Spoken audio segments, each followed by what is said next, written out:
ተመልሰናል። ክቡራትና ክቡራን አድማጮቻችን የመጨረሻዎቹን ደቂቃዎች እንግዲህ በአጫጭር ስፖርታዊ መረጃዎችና በተወሰነ መንገድ ሊቨርፑል ለመዳሰስ እንሞክራለን።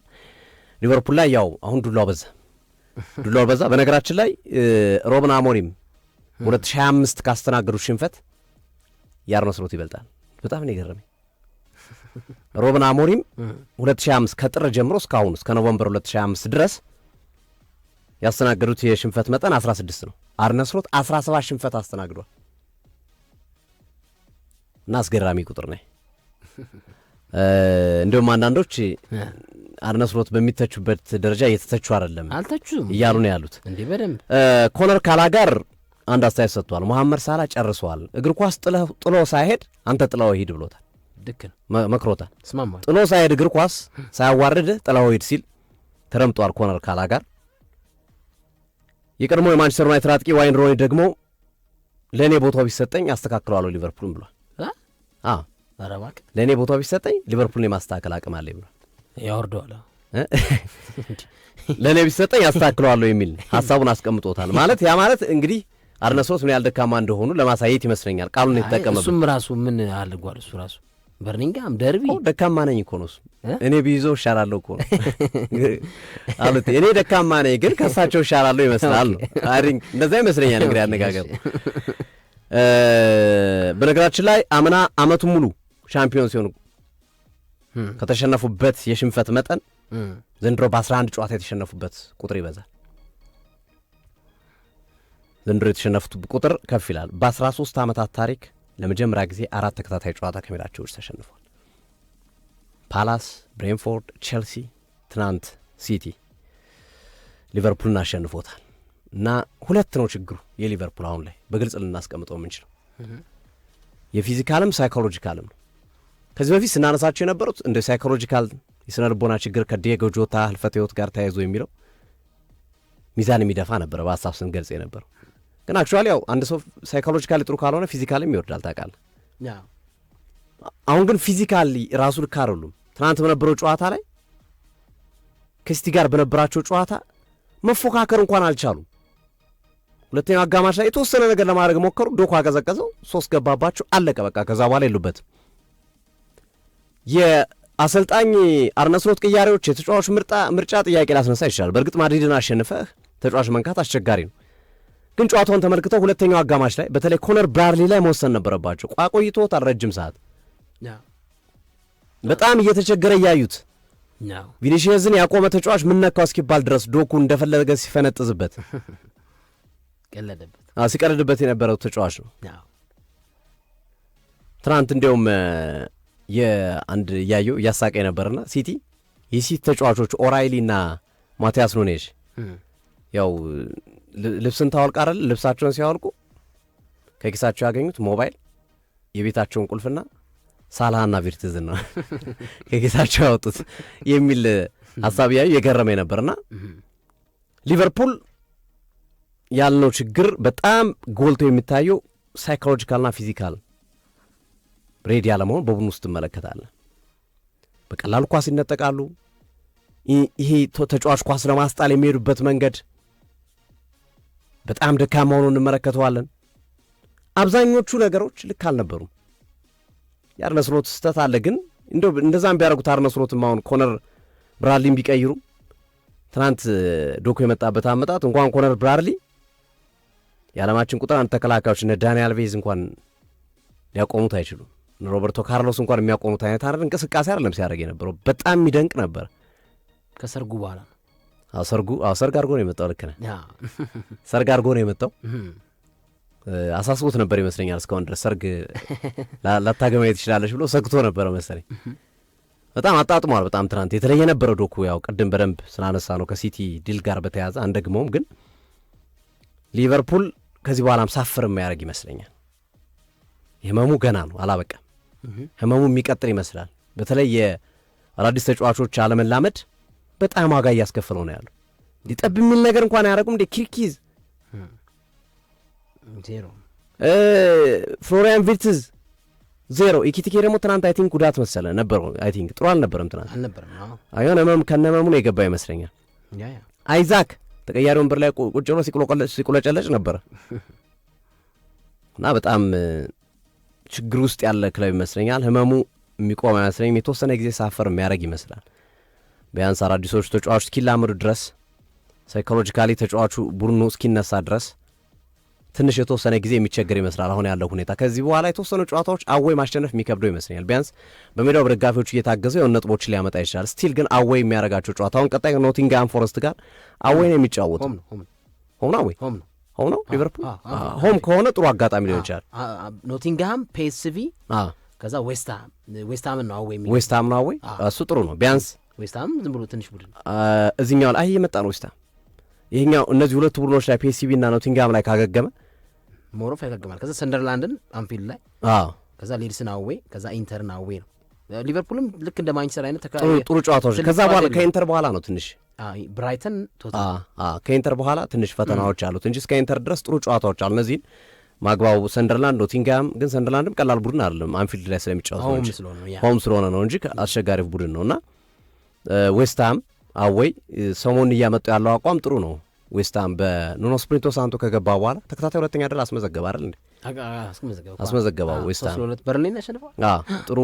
ጥሩ ጉዞ ላይ እየመጣ ነው ያለው። ኖቲንግሃም ፎረስትም እየተስተካከለ ነው። ልክ ነው። ስለዚህ ዝሮ ትንሽ ሳፈር አለ ሊቨርፑል ትንሽ አሁንም የሚቀጥል ይመስላል። ትንሽ ሳይሆን ይህ ዓመት አስቸጋሪ ዓመት ነው። ይህ ዓመት አስቸጋሪ ቀጣይ ዓመት ዝውውሩ ነው ባይዘባይ በጣም ኤክስፔክት እንድናደርግ ያደረገን ዝውውሮቹ ናቸው። ምንም ጥያቄ የለውም። ቀጣይ ዓመት ነው ልጠብቀው የምችለው። ሌሎች አጫጭር ስፖርታዊ መረጃዎችን ይጨምራል አሉት እዚህ ላይ ምንም ማንቸስተር ሲቲ ያው አርሰናልን ቅድም እንደጠቀስ ነው ከጀርባው መጥቶበታል። አሁን ደግሞ ተጫዋች ለማዘዋወር መጥቷል ፔፕ ጋርዲዮላ። ቀይ መስመራቸው እንደምታውቀው ኦልሞስት ባዶ ነው ማለት ይቻላል። ማቲያስ ኑኔዝ ካለ ቦታው ነው የሚጫወተው። አንዳንዴ ኩሳናውን ያጫውቱታል። ቪቶር ሬስ መጣ ጥሩ አይደለም እና እዛ ቦታ ልክክ የሚል ተጫዋች ይፈልጋሉ። ያንን ታሳቢ ባረገ መንገድም ቤንጃሚን ዋይትን ፈልገውታል። ከአርሰናል ቤንጃሚን ዋይትን ፈልገውት መጥቷል። ቤንጃሚን ዋይት በእርግጥ በጉዳትም ቢሆን አሁን ባለበት ሁኔታ ቲምበርን አይነቀንቀው፣ በጣም አስቸጋሪ ነው። ስለዚህ አርሰናልም በክረምቱ የዝውውር መስኮት ቤንጃሚን ዋይት ላይ ሊያስብበት ይችላል፣ ሊሸጠው ይችላል። ምክንያቱም ለተቀያሪ ወንበር ላይ ላለ ተጫዋች ተቀያሪ ወንበር ላይ የሚቀመጥ ተጫዋች አንደኛ ብዙ ገንዘብ ደሞዝ እየከፈለ ነው፣ ሁለተኛ ብዙ ገንዘብ ወጥቶበትም የመጣ ተጫዋች ነው። ገበያው ላይ ቤርታ ደግሞ ያው ቪንገር በላቸው በደንብ መቋጠር ይችላሉ፣ በደንብ ተጫዋች ማምጣት ይችላሉ እና እሱን ሽጠው በትርፍ ሌላ ተጫዋች የማምጣት እቅድ ሊኖራቸው ይችላል። ዙሮ ሁለተኛ ተጫዋቻቸው ስለሆነ ማለት ነው። ግን ለቀጥተኛ ተፎካካሪያቸው አሳልፎ ይሰጣሉ የሚለው ጥያቄ የሚያስነሳ ቢሆንም ጋርዲዮላ ግን ቤንጃሚን ዋይትን እና ቪኒሺየስ ጁኒየርን ከሪያል ማድሪድ የቀጣይ ክረምት የዝውውር መስኮት እቅዳቸው አድርገው ለአምራሮች አስገብተዋል ተብሏል። ይሳካላቸው ላይ አብረን የምናይ ነው የሚሆነው። እንደው ምናልባት ሲቲ በአመቱ መጨረሻ ዋንጫውን አርሰናል ከወሰደ የሚፈቅዱለት ይመስለኛል። ዋንጫውን ካልወሰደ ግን ሁለተኛ ሽንፈት ነው የሚሆነው። ቤን ዋይት እንደገና መስጠት አይደለ አስቸጋሪ ሊሆን ይችላልና ከዋንጫው ጋር የዚህ ተጫዋች ዝውውር ሊያያዝ ይችላል። አትሌቲኮ ማድሪድ ዲየጎ ሲሞኔ ፈርላን ሜንዲን ከሪያል ማድሪድ ለማዛወር ጥያቄ አቅርቧል። በጥሩ የዝውውር መስኮት ዣቢ አሎንሶ ፈርላን ሜንዲን እየተጠቀሙበት አይደለም። ካሬራስ ነው ተመራጭ ተጫዋቻቸው ግራ መስመር ላይ እና ሜንዲ ወደ አትሌቲኮ ማድሪድ የመሄድ ዕድሉ ሰፊ ነው የሚል መረጃዎች እየተነሳ ይገኛል። በባርሴሎና ማርኮስ ራሽፎርድ በጣም እየተሳካለን ነው። ቀጥሏል ስኬቱ። አሲስት በማድረግ በላሊጋው 7 አሲስት በማድረግ ቁጥር 1 ተጫዋች ነው። በተጨማሪም በ13 ጨዋታ 13 ጎል ላይ ተሳትፏል። አስገራሚ ቁጥር ነው። 13 ጨዋታ 13 ጎል አስገራሚ ቁጥር ነው እየተመለከተ ነው የሚገኘውና ራሽፎርድ በባርሴሎና እንደ አዲስ ተወልዷል ኦልሞስት ማለት ይቻላል። በጣም ድንቅ አቋሙ ላይ የሚገኝ ተጫዋች ከመሆኑ ጋር ተያይዞ ማለት ነው። ሌላው ሊዮኔል ሜሲ ነው። ሊዮኔል ሜሲ በድብቅ ካምፕኑ ተገኝቶ ሲጎበኝ ፎቶ ተነስቶ ተለቋል። ካምፕኑ ነበር ትናንትና ሰሞኑን በድብቅ ተነስቷል። እመለሳለሁ ብሏል። አንድ ቀን እመለሳለሁ፣ በተጫዋችነት ላይሆን ይችላል እንጂ እመለሳለሁ፣ በሆነ ነገር እንደምመለስ እርግጠኛ ነኝ ብሏል። አንዱ ባርሴሎና እያቀደ ያለው አንዴ የመጣበትም አመጣጥ ይመስለኛል ቦርድ ውስጥ ለማስገባት ይፈልጋሉ። ሜሲ ነዋን ላፖርታ ቦርድ ውስጥ ማስገባት ይፈልጋሉ፣ ስሙን ተጠቅመው ያው ገንዘብ ለማግኘት እና ክለቡን ወደ ተሻለ መንገድ ለማራመድ ማለት ነው። እና እሷን አስቦ ይመስለኛል እሱም ተናግሯል። እመጣለሁ አታስቡ አለ። በተጫዋችነት ለመሰናበት ግን አይደለም ብሏል። እመጣለሁ ግን ብሏል። አይ ቲንክ እንደዚህ አይነት እቅድ እንዳለ ሰምቻለሁ ከባርሴሎና በቦርድ አባላቶች ውስጥ በቀጣዩ ምርጫ ለማካተት በሚደረገው እንቅስቃሴ ሊዮኔል አንድሪያስ ሜሲን። ለማንኛውም ግን ካምፑን ገንብቷል፣ ጎብኝቷል። ካምፕኑ በቅርቡ ይጠናቀቃል ተብሎ ይጠበቃል። ምርቃት ስነ ስርዓቱ ላይም ከሚገኙ ሰዎች መካከል ሊዮኔል ሜሲ አንዱ እንደሚሆን የመረጃ ምንጮች እየጠቀሱ ይገኛሉ። አሉቲ ባንተ በኩል የሚጨምር አገር ውስጥ ትንሽ ይቻላል እኛ ሶፊ የኢትዮጵያ ፕሪሚየር ሊግ ላይ አንዳንድ ሀሳቦችን ለማንሳት ያክል ኢትዮጵያ ቡና ሽንፈት እየሆነ ነው። ደጋፊው ይገባዋል ብዬ አላስብም። ይሄ በጣም ኢትዮጵያ ውስጥ ካሉ ከቅዱስ ጊዮርጊስ፣ ከፋሲል፣ ከባህር ዳር የኢትዮጵያ ቡና ደጋፊዎች እኩል ምጠራቸው ናቸው፣ ድምቀት ናቸው እና ከረጅም ጊዜ በኋላ ፕሪሚየር ሊጉ አዲስ አበባ ላይ ሲመለስ ደጋፊው በውጤት የታጀበ ኢትዮጵያ ቡናን ይፈልግ ነበር። ግን ያ የሆነ አይደለም። ኢትዮጵያ ቡና 5 ሳምንታትን አዲስ አበባ ስቴዲየም ላይ ተጫውቷል።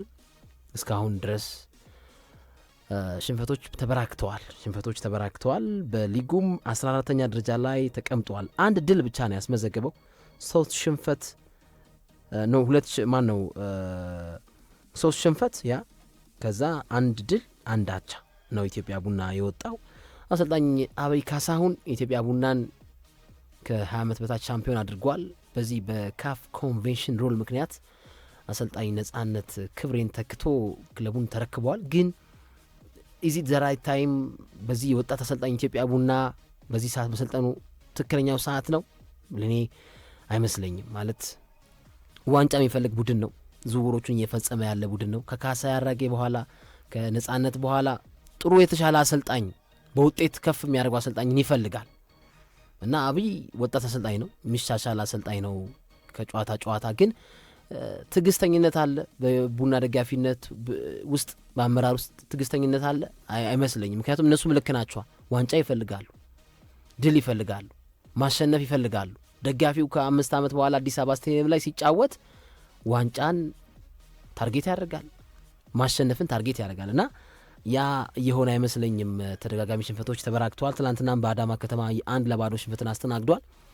ባይዘዌ የኢትዮጵያ ፕሪሚየር ሊግ አክሲዮን ማህበር እኔ እንደ ጥያቄ ባነሳው ነገር ምንድን ነው፣ አሁን ትልልቅ ደጋፊ ያላቸው ክለቦች ቢያንስ ስራ የሚሰሩ ሰራተኞች ከረፍት በኋላ ጨዋታን እንዲመለከቱ ብታደርጉ፣ ካልሆነ ደግሞ በቴሌቪዥን መስኮት ኦቤን ላይ ሲተላለፍ ጨዋታው በስራ ሰዓት ባይሆን። ኢትዮጵያ ቡና በሊጉ 5 ጨዋታዎችን አዲስ አበባ ስቴዲየም ላይ ሲያደርግ ከ5ቱ ጨዋታ 3 ጨዋታዎች 7 ሰዓት ነው የተደረጉት።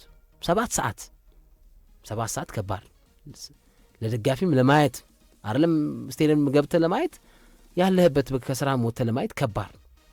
በእርግጥ የዊኬንድ ዴዮች ላይ የነበሩ 7 ሰዓቶች አሉ። ግን 10 ሰዓት ብታደረገው ሞሮፍ ክለቡም ይጠቀማል። የተጋጣሚ ባለሜዳ ከሆነ በገንዘብ ደረጃ ይጠቀማል። ስቴዲየም ሞላ ይላል እና ትልልቅ ደጋፊዎች ያላቸውን ቲሞች ቢያንስ የ7 ሰዓት ፊክስቸር አለማድረግ።